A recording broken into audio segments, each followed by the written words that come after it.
Hello दोस्तों, कैसे हैं आप सब। उम्मीद करता हूँ आप सब बेहतर होंगे और आपकी पढ़ाई भी अब अच्छे से चल रही होगी दोस्तों। इससे पहले दोस्तों हमने breathing and exchange of gases में कई टॉपिक कवर कर लिए हैं जो हमारे यूट्यूब चैनल पर ऑलरेडी अपलोड है, जो एनसीईआरटी के लाइन बाय लाइन यानी वर्ड टू वर्ड एक्सप्लेनेशन है। अब आज हम इससे पहले हमने ट्रांसपोर्ट ऑफ ऑक्सीजन के बारे में चर्चा किया था और डिटेल में चर्चा किया था। जैसा आप देख रहे हैं हमारे पीछे बोर्ड पे ये लंग्स, ब्रांकाई, ब्रांक्यूल, एल्वियोलाई और ये कैपिलरी वगैरह सब टिश्यू वगैरह बने हुए हैं। आज हम चर्चा करने वाले हैं ट्रांसपोर्ट ऑफ कार्बन डाइऑक्साइड। अब ट्रांसपोर्ट ऑफ कार्बन डाइऑक्साइड मैं अगर यूं ही आपको बताऊंगा तो शायद आपको यकीन या बिलीव नहीं होगा कि आप ऑथेंटिक चीजें बता रहे हैं या अपनी मनगढ़ंत की चीजें बता रहे हैं या ये कि आउट ऑफ सिलेबस है नीट के। तो दोस्तों पहले मैं आपको ये विश्वास दिलाने के लिए पहले मैं एनसीईआरटी क्लास 11th की एनसीईआरटी से जो लाइन बाय लाइन पहले रीडिंग करूंगा और बताऊंगा। उसके बाद फिर हम इसको एक्सप्लेन करेंगे, जो कि एनसीईआरटी में आप खुद एनसीईआरटी जब पढ़ेंगे तो आप उसे नहीं समझ पाएंगे। तो उसके लिए हमने ये डायग्राम बनाया हुआ है ताकि आपको चीजें एकदम इजी वे में समझाई जाए और इतना इजी समझाया जाए ताकि एक बार आप अगर पढ़ें और आपको हमेशा जिंदगी भर याद हो जाए। और भूले ना, आप एनसीईआरटी से खुद रीडिंग करेंगे तो आपको चीजें क्लियर नहीं होंगी, क्योंकि उसमें एनसीईआरटी बोलते हैं ना गागर में सागर भरना, यानी छोटी बातें करते हैं और वो पूरी चीजों को कह देता है, जिसको आप फारसी में कह सकते हैं कल्ला बदल्ला, यानी मुख्तसर रहेगा लेकिन जामे रहेगा, यानी छोटी बात कहकर बड़ी बात कह देना। तो इस तरीके से आपको पहले एनसीईआरटी की हम रीडिंग कराएंगे, उसके बाद हम उसका एक्सप्लेनेशन करेंगे word to word, line by line. देखते हैं, ये रहा एनसीईआरटी और ये हमारा रहा ट्रांसपोर्ट ऑफ कार्बन डाइऑक्साइड। आप देख रहे होंगे इसमें कई चीजें सब इसमें लिखा हुआ है या कई चीजें ऐसी हैं। तो हम पहले आपको पढ़ाने से पहले खुद पहले उसको डिटेल में देखते हैं, जहां एक्सप्लेन करने वाला है हमने उसको डायग्राम बनाने की कोशिश हम करते हैं, ताकि आपको जो मेहनत करना है वो मैं खुद करता हूं। हालांकि मुझे एग्जाम नहीं देना है, लेकिन इसलिए ताकि आपको ऑथेंटिक चीजें और इजी वे में कैसे समझाया जाए उसके लिए दोस्तों। आइए देखते हैं कि ट्रांसपोर्ट ऑफ कार्बन डाइऑक्साइड में क्या दिया है।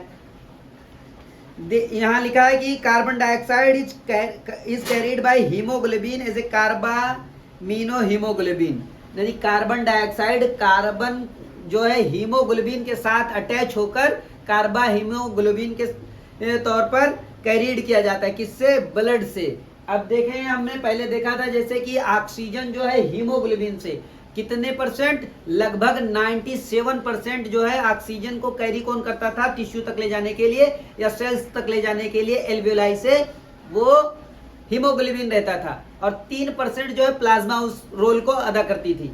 लेकिन यहाँ कार्बन डाइऑक्साइड को टिश्यू से ब्लड और ब्लड से फिर एल्वियोलाई और एल्वियोलाई से लंग के थ्रू रिलीज आउट करने का काम कौन करता है? हीमोग्लोबिन। लेकिन इसकी मात्रा कितनी है? ये ज्यादा आरबीसी पर या रेड ब्लड कॉर्पस्यूल्स पर या हीमोग्लोबिन पर डिपेंड नहीं है, ये सिर्फ 20 से 25% है जो एनसीईआरटी में डाटा दिया है।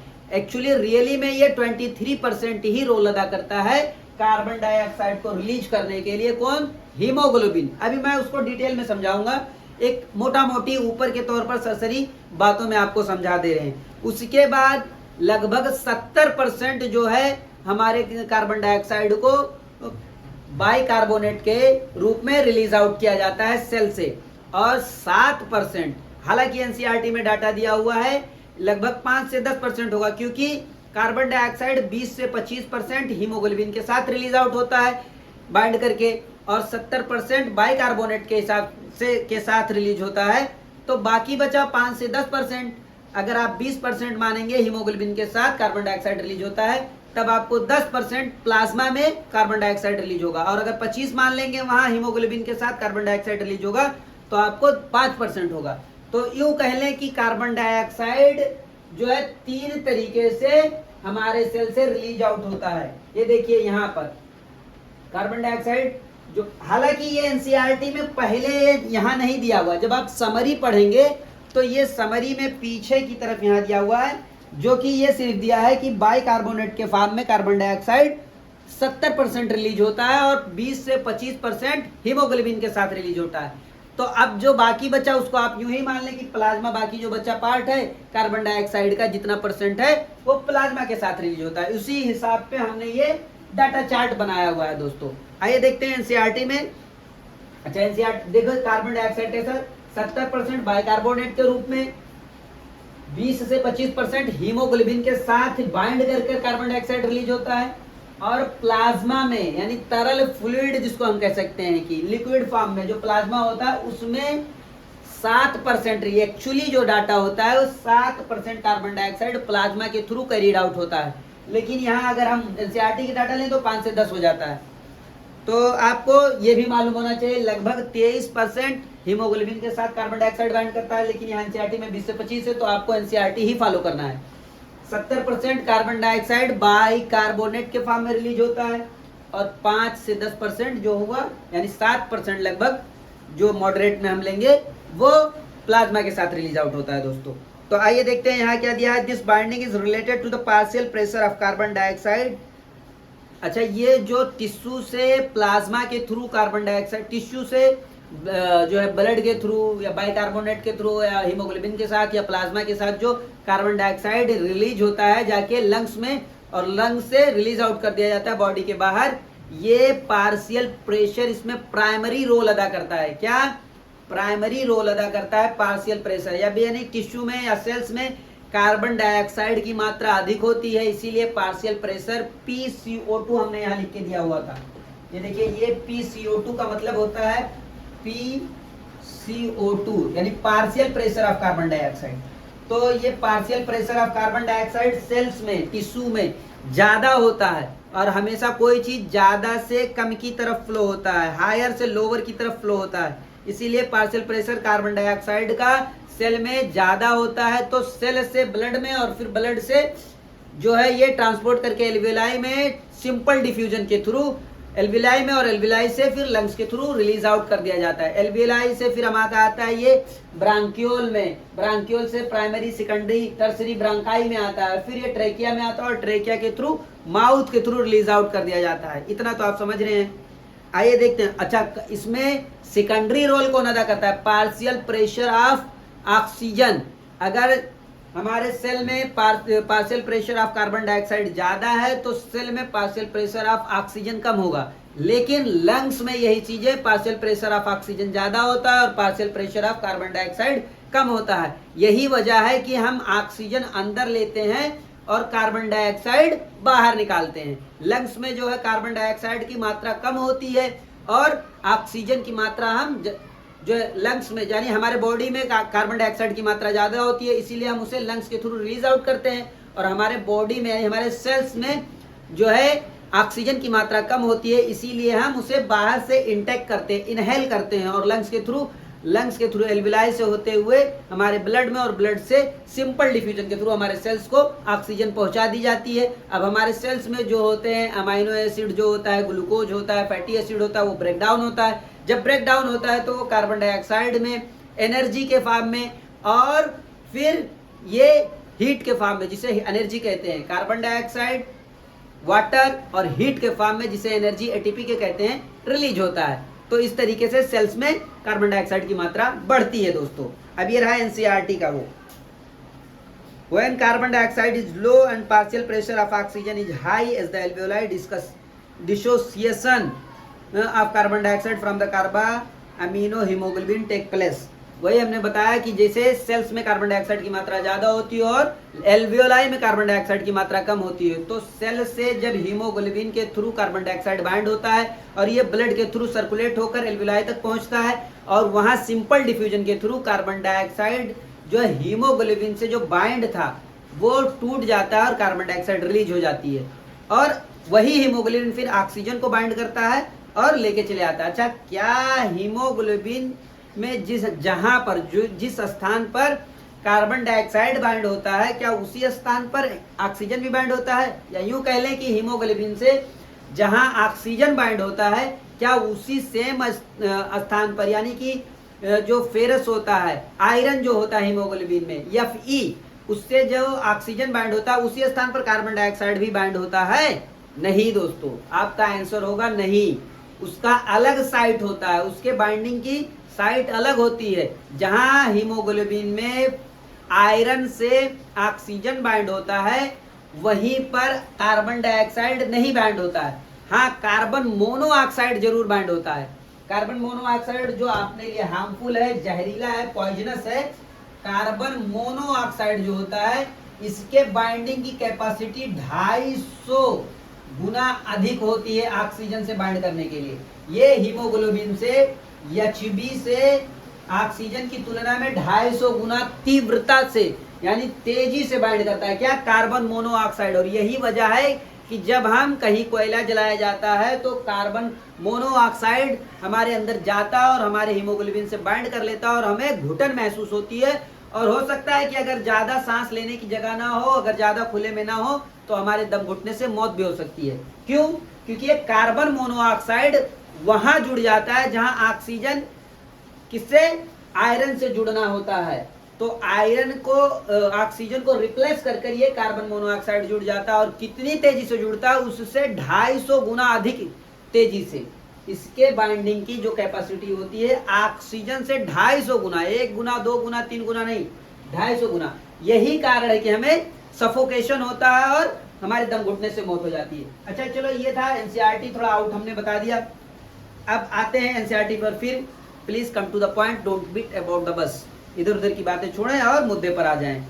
Carbon dioxide which is bound to the haemoglobin from the tissue is delivered to the alveoli. जैसे हमने कहा कि सेल से वो बाइंड करता है हीमोग्लोबिन के थ्रू, ब्लड से होते हुए एल्वेलाई, एल्वेलाई से फिर लंग्स के थ्रू बाहर आउट हो जाता है। वही यहाँ ये प्रोसेस बताया हुआ है। RBC contain a very high concentration of enzyme, carbonic anhydrase and minute quantity of same is present in the plasma too।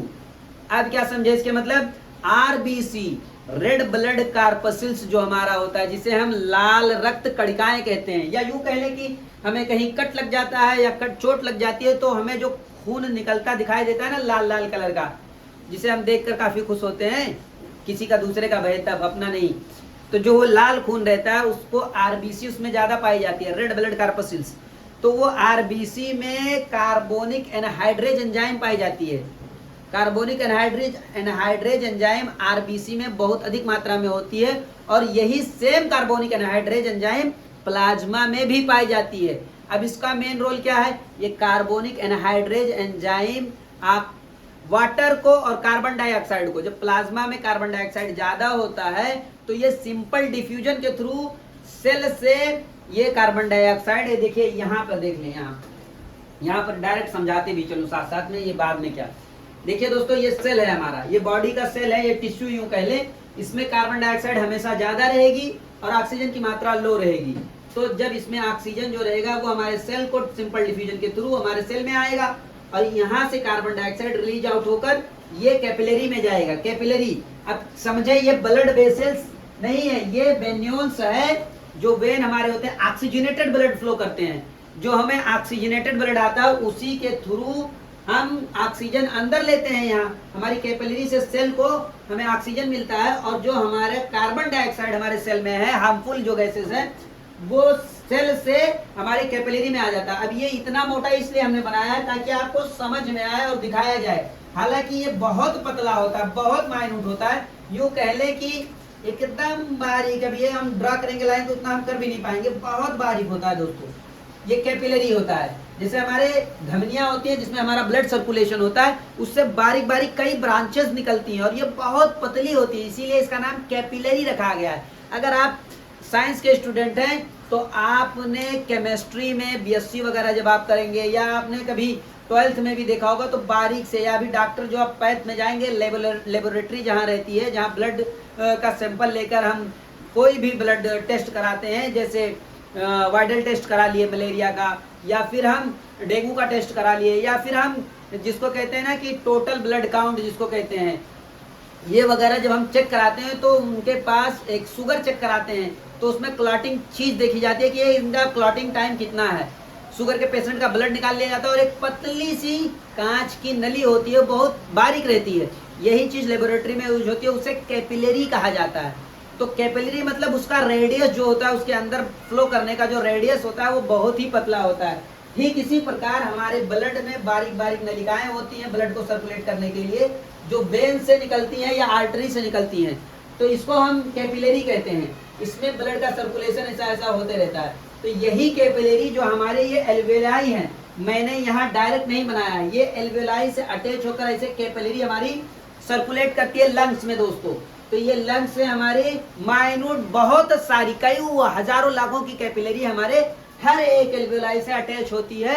और ये एल्वेलाई से हमारी जब ये कैपिलरी अटैच होगी माइन्यूट वाली बारीक सी, और ये कैपिलरी हमारे सेल से भी अटैच होती है आके सर्कुलेट होके, तो इसी से ही सिंपल डिफ्यूजन के थ्रू ऑक्सीजन और कार्बन डाइऑक्साइड का आदान प्रदान होते रहता है, एक्सचेंज जिसको हम हिंदी में कह लें।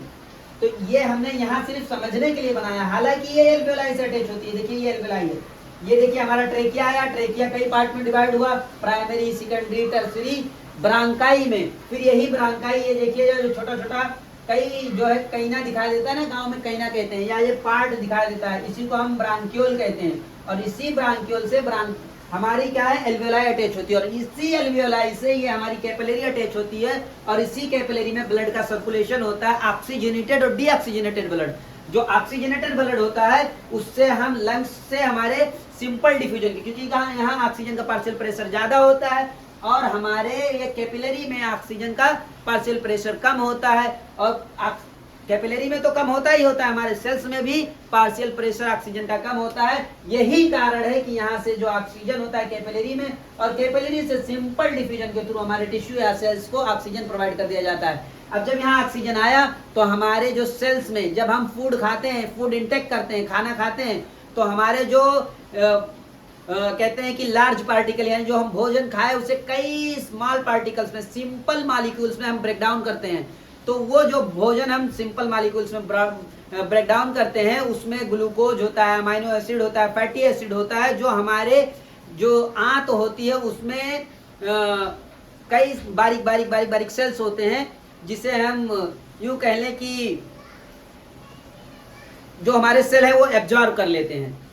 जो हमारे इंटेस्टाइन के सेल होते हैं उसे एब्जॉर्ब कर लेते हैं, अमाइनो एसिड को, फैटी एसिड को और इसी तरीके से ग्लूकोज को। अब ये ग्लूकोज हमारे सेल को आ जाते हैं और हमारे सेल में ये स्टोर हो जाते हैं ग्लाइकोजन के फॉर्म में। लेकिन जब हम सांस लेते हैं तो यही ग्लाइकोजन जो हमारे सेल में इकट्ठा है, जो फैटी एसिड के रूप में है या अमाइनो एसिड के रूप में है या ग्लूकोज के रूप में ब्रेक डाउन होते हैं, जिससे हमें कार्बन डाइऑक्साइड, वाटर और एनर्जी रिलीज होती है, जिससे हम अब कार्बन डाइऑक्साइड हमारे लिए हार्मफुल है तो उसे हम रिलीज आउट कर देते हैं कैपिलरी में फिर, और ये कैपिलरी से होते हुए फिर एल्वेलाई तक जाता है, एल्वेलाई से लंग्स और लंग्स के आउट रिलीज हो जाता है। लेकिन एनर्जी जो हम चलते हैं, फिरते हैं, बोलते हैं, अपनी डेली एक्टिविटीज, डेली रूटीन का काम करते हैं अपने बॉडी के थ्रू, वो यही जो एटीपी निकली है, जो एनर्जी निकली है, उसी का हम यूटिलाइजेशन करते हैं। इसीलिए हमें निरंतर ऑक्सीजन लेने की आवश्यकता होती है और कार्बन डाइऑक्साइड रिलीज आउट करने की आवश्यकता होती है।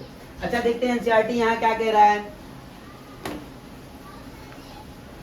ये देखिए वही बताया इसमें कि कार्बोनिक एनहाइड्रेज एंजाइम जो हमारे ब्लड में, आरबीसी में और प्लाज्मा दोनों में पाई जाती है। कार्बोनिक एनहाइड्रेज एंजाइम क्या करती है, जब हमारे सेल से ये कार्बन डाइऑक्साइड यहाँ आया ब्लड में जो हमारे कैपिलरी में आया ये कार्बन डाइऑक्साइड, तो कुछ मात्रा में ये कार्बन डाइऑक्साइड हमारे प्लाज्मा में भी आ जाता है। प्लाज्मा में कितना रहता है, लगभग 7%, लेकिन एनसीईआरटी में दिया गया है उस हिसाब से हम मांग लेंगे 5 से 10%। अच्छा ये जो हमारे कार्बन डाइऑक्साइड हमारे आरबीसी में आया, रेड ब्लड कार्पस्यूल्स में, तो आरबीसी में हीमोग्लोबिन नाम का एक प्रोटीन होता है, जिसे हम प्रोटीन को अमाइनो एसिड भी हम कह सकते हैं ना, प्रोटीन को हम क्या कहते हैं, अमाइनो एसिड। तो ये हमारे आरबीसी में हीमोग्लोबिन भी होता है। तो ये जो हमारा कार्बन डाइऑक्साइड आया आरबीसी में, तो हमारे आरबीसी में सेल में वाटर भी रहता है। तो ये कार्बन डाइऑक्साइड जब सेल में आया आरबीसी में, और ये वाटर पहले से यहाँ ऑलरेडी है, तो ये कार्बन डाइऑक्साइड और वाटर दोनों कंबाइन करेंगे, किसके थ्रू, किसके हेल्प से, कार्बोनिक एनहाइड्रेज एंजाइम के थ्रू। ये कार्बोनिक एसिड के थ्रू ये कंबाइन करेंगे, और ये जब कंबाइन करे तो ये क्या बनाएंगे, ये कार्बोनिक एनहाइड्रेज एंजाइम बना देंगे। यानी कार्बन डाइऑक्साइड ये अटैच हुआ और H2 ये हुआ, तो ये बना लेंगे H2CO3, जिसको हम क्या कहते हैं, कार्बोनिक एसिड कहते हैं। क्या, कार्बोनिक एसिड बन जाएगा ये जब कार्बन डाइऑक्साइड और वाटर मिला तो। अब ये कार्बन डाइऑक्साइड और वाटर मिलकर कार्बोनिक एसिड H2CO3 बनाए। अब ये H2CO3 फिर फर्दर कार्बोनिक एनहाइड्रेज एंजाइम के थ्रू ब्रेक डाउन होंगे, किसमें, इसी आरबीसीएस में, इसी रेड ब्लड कार्पस्यूल्स में ये ब्रेक डाउन होंगे। तो ये बनाएगा एक बाइकार्बोनेट और एक बनेगा हाइड्रोजन आयन।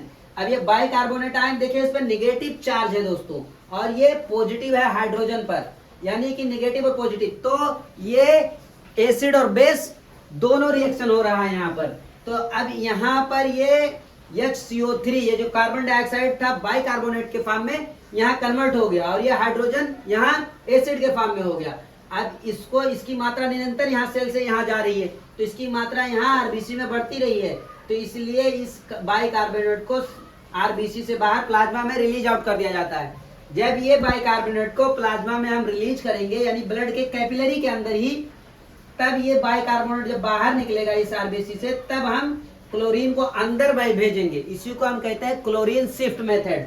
क्या कहते हैं? Chlorine shift method. अच्छा दोस्तों, यहाँ जो कार्बन डाइऑक्साइड है, यहाँ का कार्बन डाइऑक्साइड ये और यहाँ प्लाज्मा में भी जा रहा है, जैसे हमने यहाँ बताया 7% है, तो ये कार्बन डाइऑक्साइड यहाँ इसमें आरबीसी में हीमोग्लोबिन भी है, हीमोग्लोबिन से कंबाइन करेगा तो कार्बा अमीनो हीमोग्लोबिन भी इसको हम कहते हैं, जब आरबीसी से कंबाइन करेगा। और जब कार्बन डाइऑक्साइड से सिर्फ कार्बन डाइऑक्साइड वाटर से कंबाइन करेगा तो ये कार्बोनिक एसिड बन रहा है, और जब हीमोग्लोबिन से कंबाइन करेगा तो कार्बोनिक हीमोग्लोबिन, कार्बा अमीनो हीमोग्लोबिन बनेगा। जब हीमोग्लोबिन से कंबाइन कर ये रिलीज आउट होता है हमारे सेल से, तो ये इसकी मात्रा 20 से 25% है, जैसा हमने पहले यहाँ बताया।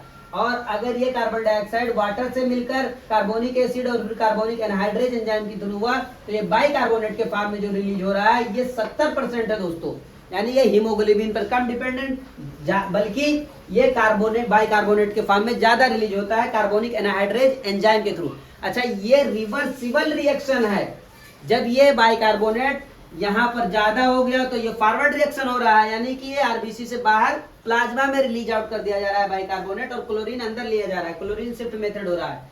लेकिन अब जब ये बाहर निकल रहा है तो यही चीज, यही कैपिलरी आगे जाकर हमारे लंग्स तक आती है। ये तो सेल के पास था, हमारे टिश्यू के पास था, सेल के पास था, तब यहाँ बाइकार्बोनेट आयन बहुत ज्यादा मात्रा में थी। लेकिन जब यही कैपिलरी हमारी लंग्स के पास आई, एल्वेलाई के पास आई, तो यहाँ पर कार्बन डाइऑक्साइड की मात्रा कम है। जब ये यहाँ पर कार्बन डाइऑक्साइड की मात्रा कम है तो ये बाइकार्बोनेट बाहर की तरफ निकलना चाहेगा। जब ये बाइकार्बोनेट बाहर की तरफ निकलना चाहेगा तो डायरेक्ट बाइकार्बोनेट के फॉर्म में नहीं निकल सकता है।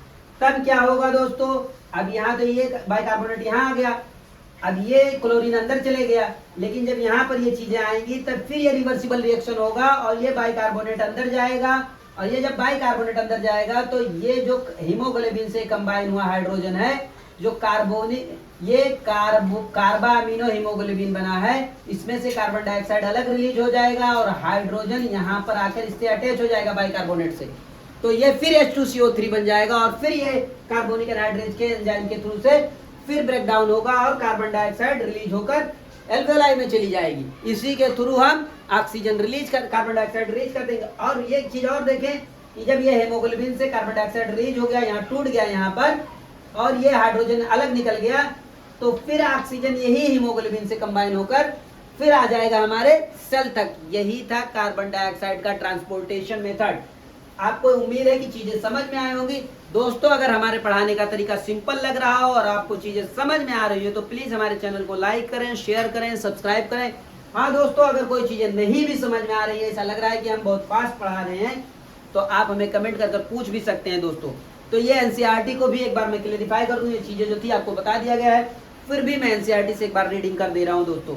ये देखिए, ये जो हमने कहा रिवर्सिबल रिएक्शन है, ये एनसीईआरटी में आपके पहले ही दिया हुआ है। ये देखिए, ये कार्बोनिक एसिड है H2CO3, इसमें कार्बोनिक एनहाइड्रेज एंजाइम हम जब लगाएंगे, देखिए ये कार्बन डाइऑक्साइड और वाटर आपस में मिले, यहाँ पर क्योंकि सेल्स में कार्बन डाइऑक्साइड की मात्रा ज्यादा है और वाटर की मात्रा, दोनों कंबाइन होंगे तो बाइकार्बोनेट बना, और बाइकार्बोनेट जब बना, नहीं ये हमारा क्या बना, कार्बोनिक एसिड, और कार्बोनिक एसिड फर्दर डिवाइड होगा तो बाइकार्बोनेट और हाइड्रोजन आयन में ब्रेक डाउन होगा, जो हाइड्रोजन आयन प्लाज्मा में चले जाएगा और बाइकार्बोनेट भी प्लाज्मा में चले जाएगा, और क्लोरीन प्लाज्मा से आरबीसी में चले जाएगा, जिसे क्लोरीन शिफ्ट मेथड भी कहते हैं। अच्छा दोस्तों, यहाँ से जो कार्बन डाइऑक्साइड डिसोसिएट होकर हमारे कैपिलरी में आता है, इसको हम क्या कहते हैं दोस्तों, इसको एक और मेथड से नाम से जाना जाता है। क्या नाम है इसका? और यहाँ जैसे क्लोरीन अंदर गया और इस तरीके से जब ये एल्वेलाई में कार्बन डाइऑक्साइड बाहर निकल गया तो उसको हेल्डन मेथड कहते हैं दोस्तों। और यहाँ के जो मेथड है मैं उसको बता दूंगा अलग से, या नाम नहीं आ रहा है, मुंह पे ही है लेकिन निकल नहीं रहा मुंह से। अच्छा देखिए ये एट द टिश्यू साइट हुआ the partial pressure of carbon dioxide high due to the catabolism, जो हमने पहले बताया कि जो हमारा कार्बन डाइऑक्साइड किस तरीके से रिलीज होता है, जब हम ग्लूकोज का ब्रेकडाउन, अमाइनो एसिड का ब्रेकडाउन, फैटी एसिड का ब्रेकडाउन करते हैं तो कार्बन डाइऑक्साइड यहाँ जाता होता है, वही यहाँ बता रहा है कैटाबोलिज्म, यानी कि ब्रेकडाउन कर देना सिंपल मालिक्यूल को, वही कैटाबोलिज्म कहलाता है। अच्छा देखते हैं दोस्तों, carbon dioxide diffuse into the blood, RBCs and plasma, जो हमने पहले बताया कि कार्बन डाइऑक्साइड प्लाज्मा में और बीसीसी दोनों में जाता है, and form the bicarbonate and hydrogen ion, जो हमने बताया बाइकार्बोनेट और हाइड्रोजन आयन यहाँ बना, वही यहाँ बता रहा है। At the alveolar site where the partial pressure of carbon dioxide is low, जैसा हमने पहले बताया कि एल्वियोलाई में लंग्स में पार्शियल प्रेशर कार्बन डाइऑक्साइड का कम होता है और ऑक्सीजन का ज्यादा होता है, वही यहाँ बता रहा है। The reaction proceed the opposite direction leading to the formation of carbon dioxide and hydrogen ion, और इसी तरीके से ये फिर अपोजिट डायरेक्शन में रिवर्सिबल रिएक्शन, जैसा हमने बताया कि ये फिर इसी में जाएगा और ये हाइड्रोजन इसमें मिलकर फिर ये कार्बोनिक एसिड बनेगा और फिर कार्बोनिक एनहाइड्राइड एंजाइम इसको ब्रेक डाउन करेगा, कार्बन डाइऑक्साइड रिलीज होगा और वाटर रिलीज होगा, तो इसी तरीके से फिर ये लंग्स को सप्लाई कर दिया जाएगा, वही बोल रहा है रिवर्सिबल भी है, जैसे सेल से यहाँ तक आया वैसे फिर यहाँ से यहाँ तक आएगा ब्लड से, वही बता रहा है इसमें दोस्तों। 10 carbon dioxide trapped as bicarbonate at the tissue level and transported to the alveoli released out as a carbon dioxide, यानी कि यहाँ bicarbonate ion carbon dioxide cell से निकला तो बाइकार्बोनेट आयन के फॉर्म में बना, और ये जब एल्वियोलाई तक जाएगा तो कार्बन डाइऑक्साइड में फिर टूट जाएगा और कार्बन डाइऑक्साइड रिलीज हो जाएगी, यही बता रहा है यहाँ। Every 100 ml of oxygenated blood, deoxygenated blood carry 4 ml of carbon dioxide। प्रत्येक 100 ml डीऑक्सीजनेटेड ब्लड जो होता है, जिसे हम गंदा खून कहते हैं इस समय की, यानी कि वो डीऑक्सीजनेटेड है, जिनमें ऑक्सीजन की मात्रा थोड़ी कम है, तो वो 4 ml कार्बन डाइऑक्साइड को कैरी करता है, बहुत ज्यादा नहीं। और इसी तरीके से ऑक्सीजनेटेड ब्लड जो होता है वो हर 100 ml ऑक्सीजनेटेड ब्लड सिर्फ 5 ml ऑक्सीजन को कैरी करता है, तो सिर्फ फर्क 1 ml का सिर्फ हल्का हल्का फुल्का है। तो अच्छा हाँ दोस्तों, ये डिफ्यूजन जो हमने बताया ये बताना हम भूल गए, एल्वियोलाई और कैपिलरी जब आपस में सटी होती हैं तो 3 लेयर पाए जाते हैं, एल्वियोलर लेयर, स्क्वेमस एपिथेलियम और बेसमेंट मेम्ब्रेन जो इसमें बीच में गैप रहता है, और ये इंडो मेम्ब्रेन होता है कैपिलरी का। ये 3 मेम्ब्रेन मिलकर सिंपल डिफ्यूजन होता है। अब बोलेंगे 3 मेम्ब्रेन होता है तो बहुत मोटी मेम्ब्रेन होगी, नहीं, इनकी जो मोटाई, इनकी जो थिकनेस होती है वो बहुत ही कम होती है, 1 mm की होती है, 1 मिलीमीटर की होती है। तो उसमें स्क्वेमस एपिथेलियम होता है, इंडो स्क्वेमस एपिथेलियम, उसके बाद बेसमेंट मेम्ब्रेन और फिर इंडो मेम्ब्रेन, तीनों से, और फिर सिंपल डिफ्यूजन होता है इसी थ्रू। दोस्तों एक टॉपिक और बचा है, regulation of respiration. Regulation of respiration, जिसको हम कहते हैं कि human being has a significant ability to maintain and moderate the respiratory rhythm to suit the demand of the body tissue. अब इसका मतलब आप क्या समझे, ये तो एक कथा बाचने की तरह हो गया या मौलाना की तरह तकरीर करने को हो गया, इसका मतलब आप कुछ नहीं समझे। अब मैं आपको समझाता हूँ एनसीईआरटी क्या कहना चाहता है। रेगुलेशन ऑफ रेस्पायरेशन यानी कि आप रेगुलेशन यानी संचालन करना, और रेस्पायरेशन यानी सांस लेने की प्रक्रिया को। तो अब इसको क्या है कि human being have a significant ability to maintain, एक महत्वपूर्ण एबिलिटी यानी योग्यता होती है ह्यूमन के पास, जो अपनी सांस को घटा सकता है, बढ़ा सकता है, उनके संख्या को। कैसे, हम 1 मिनट में 12 से 16 बार सांस लेते हैं। अगर हम फिजिकल एक्सरसाइज करते हैं तो हम अपने सांस को, हमारी सांस के दर, हमारे सांस का जो रेट है वो और ज़्यादा बढ़ जाता है, यानी कि हो सकता है 20 हो, 22 हो, 25 हो जाए। या अगर हम और किसी वैसे कंडीशन में है तो हो सकता है कि हमारी सांस की दर और बढ़ जाए, या हम जब एक्सरसाइज बंद कर दे तो हमारे सांस का दर कम हो जाए।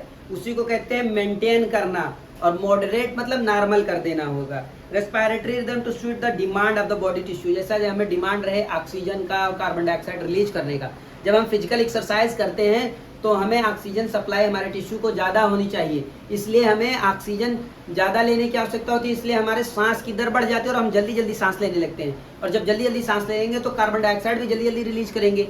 यही वजह है कि हमारे रेस्पिरेशन की रेट बढ़ जाती है। Special centre present in the medulla reason of the brain called respiratory rhythm centre is the primary responsible for this regulation.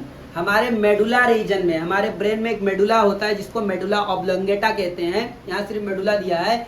उसमें एक रेस्पायरेटरी रिदम सेंटर होता है जो हमारे सांस को कितना बढ़ाना है कितना घटाना है वो रेट को डिसाइड करता है कौन? प्राइमरी रेस्पायरेटरी रिदम सेंटर, उसको हम क्यों कह सकते हैं, यानी रेस्पायरेटरी रिदम सेंटर होता है। और इस रेस्पायरेटरी रिदम सेंटर को कंट्रोल करने के लिए या इसके फंक्शन को रेगुलेट करने के लिए फिर हमारे पोन्स में, ब्रेन में मेडुला भी होता है और पोन्स भी होता है। ये पोन्स हमारे पीछे के साइड में होता है।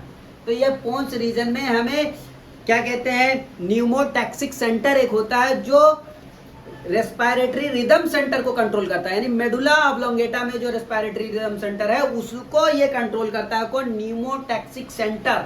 जब ज्यादा सांस हमारी बढ़ जाती है, यानी हमारे सांस लेने की दर काफी बढ़ जाती है और फिर हमें रिलैक्स करने की आवश्यकता होती है, तब ये पोन्स में प्रेजेंट न्यूमोटैक्सिक सेंटर रेगुलेट करता है, उसको मॉडरेट करता है the function of the respiratory. तो यहाँ वही दिया गया है कि another center present in the pons region of the brain called pneumotaxic center can moderate the function of the respiratory rhythm center.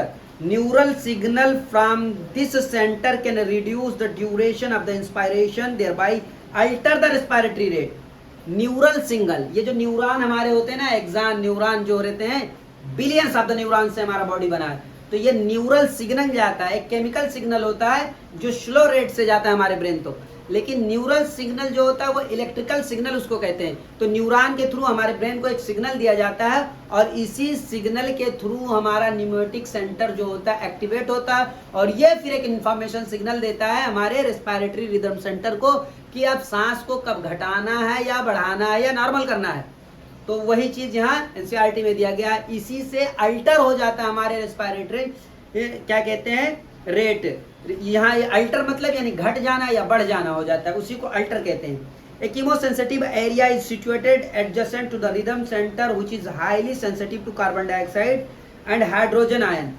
अब ये हमारे ये जो रिदम सेंटर है इसी के एडजेसेंट यानी बगल में या बाजू में या आसपास या करीब में यूं कह लें एक कीमोसेंसिटिव क्या कहते हैं, क्या है, कीमोसेंसिटिव एरिया होता है जो ये निगाह बनाए हुए रहता है कि कार्बन डाइऑक्साइड या हाइड्रोजन आयन की मात्रा कितनी बढ़ी या घटी। अगर जैसा भी होता है वो एक सिग्नल प्रोवाइड करता है हमारे पोन्स रीजन को, मेडुला रीजन को, और ये रेस्पिरेटरी रिदम सेंटर या फिर जो है हमारे न्यूमेटिक सेंटर इसको जरूरत के हिसाब से रखते हैं और जितना है बाकी रिलीज आउट कर देते हैं। वही कह रहा है जैसे हमारे बॉडी में कार्बन डाइऑक्साइड या हाइड्रोजन आयन की मात्रा बढ़ी तो इसको बैलेंस करने के लिए ये कीमोसेंसिटिव एरिया इन पर निगाह बनाए हुए रहता है और इनको ये अपनी एक सूचना देता है किसको, न्यूमेटिक सेंटर को या रेस्पिरेटरी रिदम सेंटर को। और ये रेस्पिरेटरी रिदम सेंटर या न्यूमेटिक सेंटर ये कार्बन डाइऑक्साइड और हाइड्रोजन आयन को बॉडी से रिलीज आउट करने का काम करते हैं दोस्तों। Increase these substances can activate the center which is turned to the signal rhythm center to make the necessary adjustment in the respiratory process by which these substances can be eliminated. Receptor associated with aortic arc and carotid artery also can recognize change in the carbon dioxide and hydrogen ion concentration, send necessary signal to the rhythm center for the medical action, for the remedial action. अब एक बार और एक चीज और समझ लें, वहां था कीमोसेंसिटिव एरिया, अब यहाँ है हमारा एवर्टिक आर्क और कैरोटिड आर्टरी। इस पर कुछ रिसेप्टर पाए जाते हैं जो ये भी रेगुलेट करते हैं, ये भी इस पर नजर बनाए रहते हैं कि कार्बन डाइऑक्साइड की मात्रा कितना बढ़ी और हाइड्रोजन आयन की मात्रा कितना बढ़ी। अब ये कीमोसेंसिटिव आर्क, ये एवर्टिक आर्क और कैरोटिड आर्टरी क्या है यार, एवर्टिक आर्क और कैरोटिड आर्टरी, एवर्टिक आर्क और कैरोटिड आर्टरी, ये दोनों हमारे लंग्स कार्डियोवैस्कुलर, इसको हम क्या कहते हैं, कार्डियोवैस्कुलर वेन्स या आर्टरी। तो ये हमारे कार्डियो मतलब हार्ट और वैस्कुलर मतलब लंग्स, ये दोनों को कनेक्ट करने वाले ब्लड वेसल्स होते हैं ये दोनों से, और ये ऑक्सीजनेटेड ब्लड ले जाते हैं और ये हमारे ब्रेन तक जाते हैं। कैरोटिड आर्टरी और एवर्टिक आर्क ये हमारे ब्रेन को कंटिन्यूअसली कांस्टेंट ऑक्सीजन सप्लाई करते रहते हैं और इन पर रिसेप्टर होते हैं और यही रिसेप्टर ये आइडेंटिफाई करते हैं कि कार्बन डाइऑक्साइड की मात्रा कहाँ घटी, कितना बढ़ा, और हाइड्रोजन आयन की मात्रा कितना बढ़ी हमारे सेल्स में। और यही फिर सेंटर को, रिस्पायरेटरी रिदम सेंटर को या फिर निमोटिक सेंटर, रेस्पायरेटरी रिदम सेंटर जो मेडुला में है और निमोटिक सेंटर जो पोन्स रीजन में है, ये सूचना देते हैं। और उन्हीं की सूचना के आधार पर फिर कार्बन डाइऑक्साइड और हाइड्रोजन आयन का इलिमिनेशन कर दिया जाता है, निकाल दिया जाता है।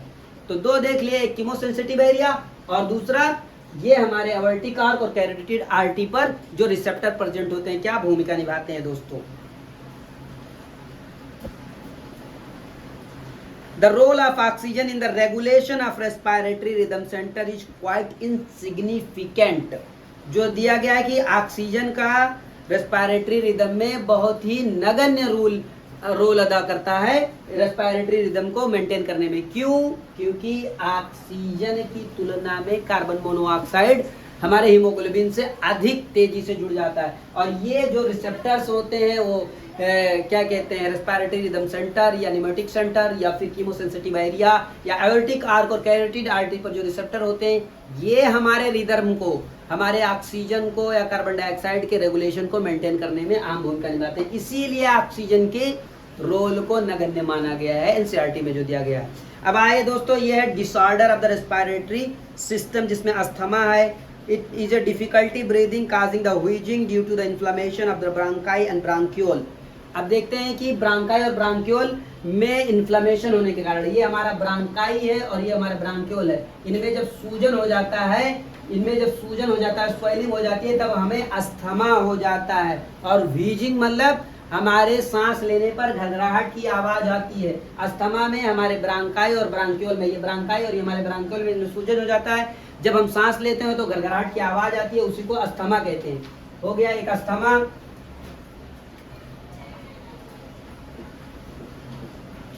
ये अस्थमा हो गया, जिसे हमने बता दिया कि क्यों होता है, ब्रांकाई और ब्रांक्यूल में सूजन होने के कारण, और सांस लेते हैं तो घरघराहट की आवाज आती है।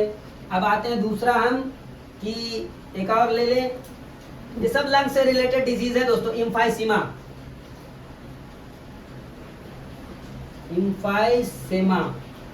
अच्छा ये एम्फाइसीमा क्या है? एम्फाइसीमा जो है एनसीईआरटी में दिया गया है दोस्तों कि it is a chronic disorder in which the alveolar wall are damaged due to which respiratory surface is decreased. One of the major cause of this cigarette smoking. ये एम्फाइसीमा जो होता है हमारे एल्वेओलर वॉल जो होते हैं, ये एल्वेलाई के जो वॉल होते हैं इर्रेगुलर शेप के, या जो है किसी भी इनका आकार निश्चित नहीं होता है, ये डैमेज हो जाते हैं। क्यों? ये क्रोनिक डिसऑर्डर की वजह से। क्यों? लंबे समय से जब हम सिगरेट स्मोकिंग करते हैं, धूम्रपान का उपयोग करते हैं, तो ये हमारे एल्वेओलाई के वॉल डैमेज हो जाते हैं और हमें एम्फाइसीमा नाम की बीमारी का सामना करना पड़ता है दोस्तों। और हमारे रेस्पिरेटरी एरिया हमारी डिक्रीज हो जाती है, डैमेज हो जाएगा। अब ये खराब हो गया, अब जितने एल्वेओलाई बचे वही तो ऑक्सीजन में हमारे सांस लेने और सांस छोड़ने में रोल अदा करेंगे। अब ये जितने ये खराब हो गए तो ये क्या, ये इसका कोई काम ही नहीं बचा। अब जितना कम बचे उतना ही सांस लेने में हमारी मदद करेंगे, तो इसीलिए रेस्पिरेटरी एरिया डिक्रीज हो जाती है दोस्तों। अब आइए देखते हैं कि ऑक्यूपेशनल रेस्पिरेटरी डिसऑर्डर क्या है। ऑक्यूपेशनल रेस्पिरेटरी डिसऑर्डर एनसीईआरटी में देखिए दिया है कि in certain industry specially those involving grinding और stone breaking, so much dust is produced that the defense mechanism of the body cannot fully cope with the situation. Long exposure can give rise to inflammation leading to the fibrosis, जिसको proliferation of fibrous tissue भी कहते हैं, and thus causing the serious lung damage. Worker in such industry should wear protective mask. ये दिया occupational respiratory disease क्या है।